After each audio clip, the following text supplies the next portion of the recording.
This is going to be an awkward video to film. My questions are on the laptop and I don't know where it is. Can you tell this video is not organised at all? I came up with this idea last night. Yes, Timothy? Welcome aboard. Are you even going to come in? Or are you just going to be like, come on, join the club? I've been trying to figure out what to film because I am in a reading slump. I haven't been able to read at all. Mainly it's a good thing because I'm trying to do a bunch of coursework, but at the same time, probably shouldn't have started a YouTube channel last week if I know I don't have any time to film or edit or do anything. So this is going to be like a last minute job where I film, edit and post in a one night. I hope, because I have work tomorrow. So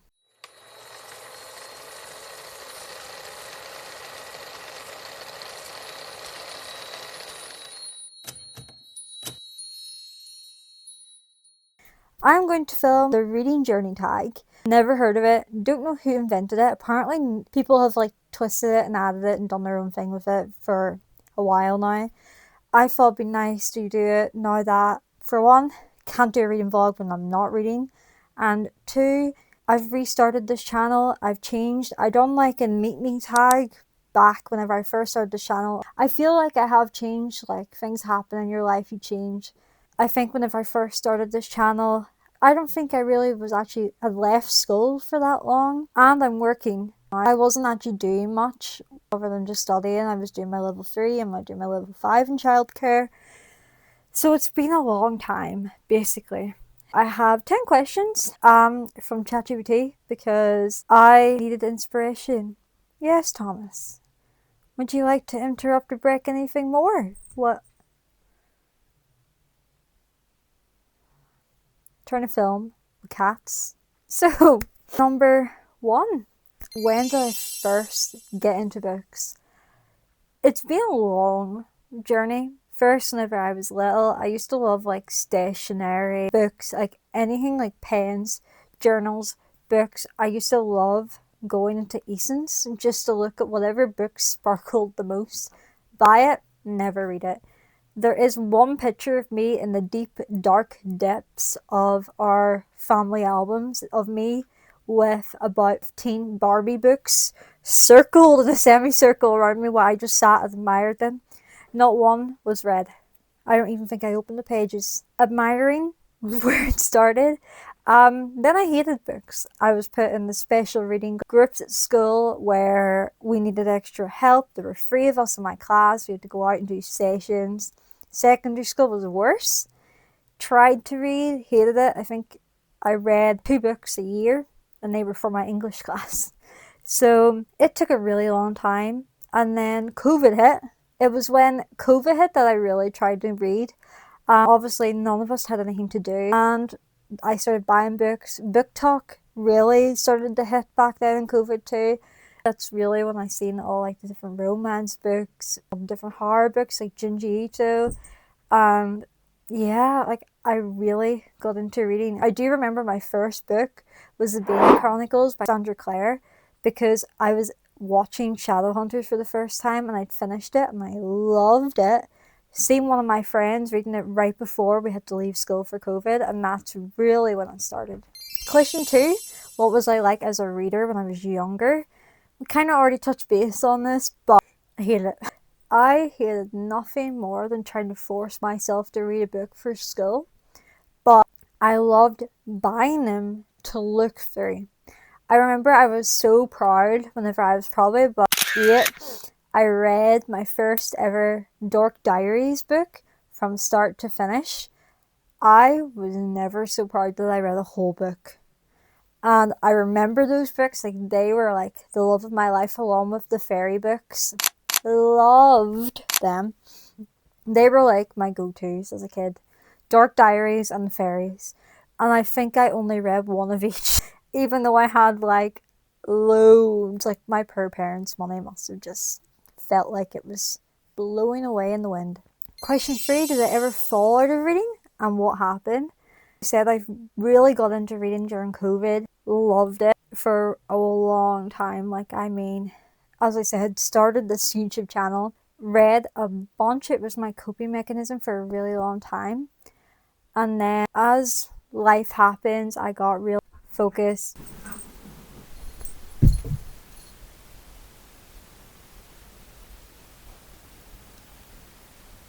As I said, I got really focused on my coursework.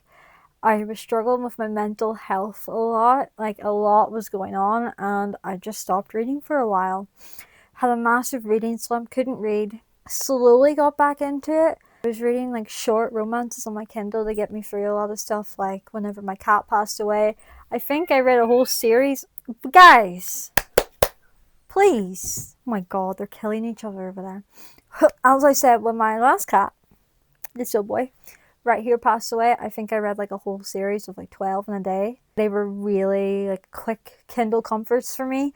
Then I started hearing on people talking about the big series, like oh my god, A Court of Thorns. Is it? Oh my god, I can't even remember because these idiots are fighting behind me. Guys, don't hiss at him. Whoopee. I feel like a referee. Long story short, I got back into reading through nice Kindle romances and then all the big books by like A Court of Thorns and Roses series. Kept reading Cassandra Clare. Just more and more things kept getting more popular, and eventually it just kind of brought me back. And then, of course, recently got my book club that I was invited to, and I have to read now because it's either that or I'm behind on our book of the month, which I am. I am already, but you know, we'll get there. We'll get there. Number 4, what brought me back into reading? My book club. I've met a bunch of people, and I've really been trying to put myself out there this year. Had a breakup. It was as breakups are, and I really wanted to put myself out there, and I was struggling to even just go and do things without just lying in my bed. My whole life was being wasted in my bed. I looked up different exercises. I heard a lot about pole dancing online, and the fact that BookTuber I used to watch back in the day used to do it as well. So I googled, found a studio called the Pole Ninja Studio where I am, and joined. 6 months later, one of the girls was talking about books, asked me if I liked books, very, very much geeked out on the fact that they asked me what I loved as books, like it is my key special interest. And I was added to our Instagram group chat. Every month now we have a meetup. We talk about the book we read, and it's been such a fun time. I think I've been in it now for 4 months because we're on our 4th book. I started in September. It's been really good, and I've met so many people. Like, I never thought pole dancing would lead me to grow so much. Like, it was really my goal. Like, I wanted to meet new people. I wanted to do an exercise that wasn't too hard for my diabetes, as I'm type 1 diabetic, and I am very sensitive to low blood sugars, and not once have I had trouble with my diabetes in my class. So it means so much to me. Clearly, it also means a lot to my cats. Question 5, halfway here, is what made reading stick this time? I would say I know that mentally reading helps me a lot. And no matter how many times I stop, I always remember that if I'm going through something, reading has always gave me the distraction that I need. I know that it's the one thing that keeps me going, along with journaling. And I haven't had much time to sit down and write about my life because I'm working a lot now. So reading's really been the thing that I've been able to slip in there and get done. And I'm really happy that I have. How has my reading changed over time? I actually love this question. Whenever I was little, it was always magic storybooks. Like, I loved anything to do with magic, fairies, all the little Dork Diary stuff that had like the cute drawings. Like, I just loved anything like very cutesy and all that type of stuff. Whenever I got a little bit older, it was more like crime Goosebumps books. I think primary 7, first year. And then I didn't read for a really long time. I remember we had to read Of Mice and Men, and I read Malala, and those were the 2 books that I had to read for my English class that got me to actually pick up books again. So then I started to read like A Good Girl's Guide to Murder, Junji Ito, the Heartstopper books. I was exploring all the genres later secondary school. Guys, please. Ah! Okay. They're like full on fighting here. Guys, please.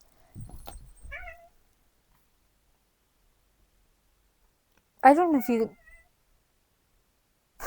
Whoopi, please leave Thomas alone. Alrighty then. As I was saying before, I was rudely interrupted by my cats. Once I left secondary school, I was very much like romance books and horror, like between the two. Then they joined together, and now I think I'm genuinely all over. I've been reading a lot of romance, dark romance, fantasy, romantasy now. Still got horror. It's very mixed. It's as bad as when people ask me what my music interests are, and I'm like, you tell me at this point because I don't know. Number 7, what genres do I gravitate towards now? Mostly now it's romantasy because our book club is romantasy driven. Like, we are literally called the Fae of the Four. So that kind of hints to you it's a lot of romantasy books.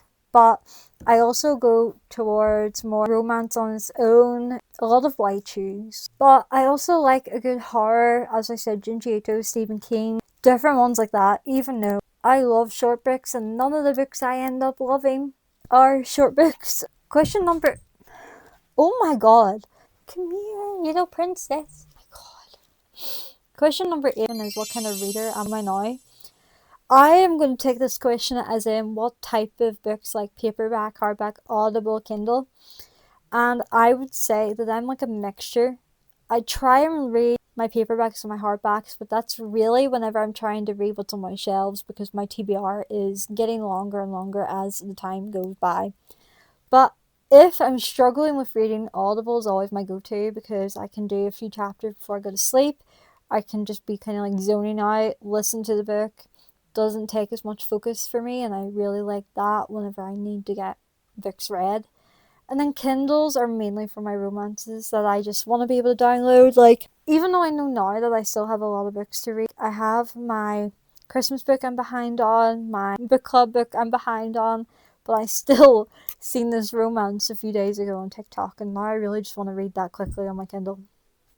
So it really just depends on what mood I'm in. If I have coursework, Audible. If I have coursework, Kindle.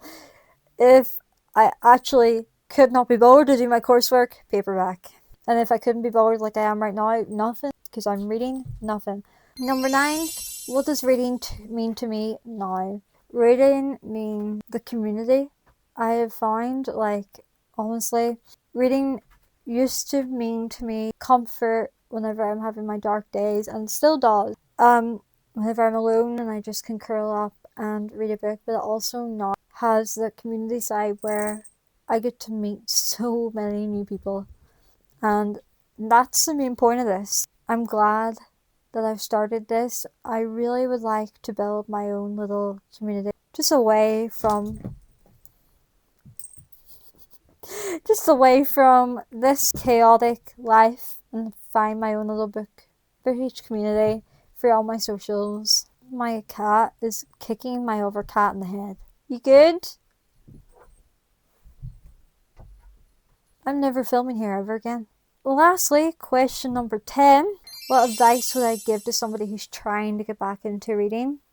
First, make sure you're actually reading something that you want to read. As I said, back in school, I feel like I probably didn't like reading. It was because all the books that I had to read were being chosen for me. It was like, you need to read this book to write this paper. And it felt like so much of a chore.